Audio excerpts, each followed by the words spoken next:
Avqust ayında bağda hansı işləri görmək lazımdır?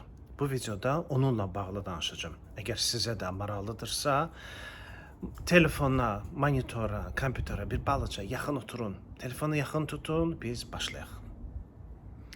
Salam bağbanlar və bağ həvəskarları, hər birinizi salamlayıram.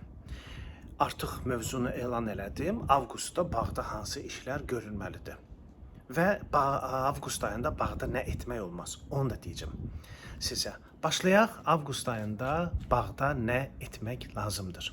Həyətinizdə əgər üzümünüz, narınız varsa, üzüm artıq yetişməyə doğru gedir. Əgər üzümünüz yetişmə ərəfəsində xarab olursa, pırsıyırsa, üzü ağ, kifli olursa, bu göbələk xəstəliyinin əlamətidir. İndiyənə kimi dərman vurmalıydınız. Əgər vurmamışsınızsa, heç olmasa indi vurun. Çünki bu dərmanların sovrulub tam zərərsiz hala keçməsi üçün 3 həftə vaxt lazımdır. Bəs nə dərmanı vurursunuz? Fungisid qrup dərmanlardan olan Skor və Topaz. Bir flakon topazı 10 litr suya qatıb vurursunuz üzümlərinizin üzərinə. Hansı vaxtı? Ya səhər, ya da axşam. Günün qızmar çağında heç bir dərman və gübrə verilmir, vurulmur. Bunu dedik. Eyni şey nara da aiddir. Əgər narınız da çürüyürsə yetişmə ərəfəsində, bu da göbələk xəstəliyinin əlamətidir. Onun üçün də həmin bu fungisid qrupu dərmanlarından birini Skordur, Topazdır, Xorusdur, Bordodur, onlardan hər hansı birini vura bilərsiniz. Mütləq şəkildə vurun. Yəni, xəstəlik yoxdursa da belə profilaktika məqsədi ilə az dozada vura bilərsiniz.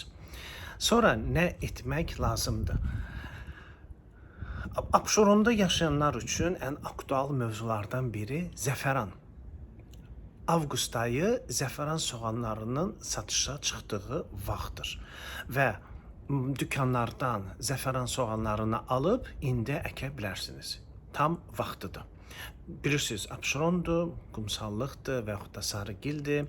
Çox qəşəng də zəfəran bu Abşeronda bitir. Onu da eləyə bilərsiniz. Və növbətiyə keçək. Avqust ayında nə eləyə bilərsiniz? Meyvəsini yığdığınız ağacları artıq meyvəsi bitdi, onun qulluğunu dayandırıram ifadəsini işlədərək ağaclarınızı yaddan çıxarmayın. Tam tərsinə. Növbəti ilin məhsul tədarükünü ağac meyvəsini verdikdən sonra başlayır tədarükünü görməyə. Ona görə də meyvəsini yığdığınız ağacları mütləq şəkildə universal gübrələrlə gübrəliyin. Universal gübrə nədir? Yəni konkret tutam ki, kalium, fosfordan, magneziumdan kifayətlənmirəm hamısını. Tərkibində hər şey olan universal gübrələrlə gübrəliyin. Bu da əgər dükanda tapa bilirsinizsə, onu alın, tapa bilmirsinizsə, tərkibində hər şey olan universal gübrə və orqanik peyindir. Peyinin suyundan istifadə edə bilərsiniz. Mal peyini və yaxud da toyuq peyini dozasını bilirsiniz. Bilmirsinizsə, qabaqki videolarıma baxıb öyrənə bilərsiniz. Amma bu dedimi, ağaclarınızı gübrəliyin.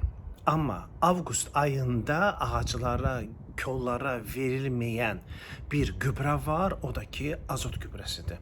Azot gübrəsini və yaxud da azot tərkibli gübrələri avqustda bitkilərə verilmir. Çünki azot qol-budaq atması üçündür. Qol-budaq bu ərəfələrdə qol-budaq atan ağacların budaqları, qabıqları tam bərkimir deyə şaxtada onların don vurma ehtimalı daha çoxdur. Ona görə də avqust ayına qədər azot tərkibli və yaxud da azot gübrəsi verilir. Siyahını daha da uzatmaq olar, amma çox uzun danışanda deyirsiniz ki, video çox uzundur. Ümumiyyətcə, bunlar haqqında dəfələrcə danışmışam. İndi qısa bir video çəkdim sizin üçün. Yenə də 5 dəqiqə yaxın bir video oldu. Əgər videonu dəyərli hesab edirsinizsə, yəni lazım hesab edirsinizsə, bəyən düyməsini tıklayın, öz şərhlərinizi də mütləq şəkildə yazın və abunə deyilsinizsə, abunə olmağı da unutmayın.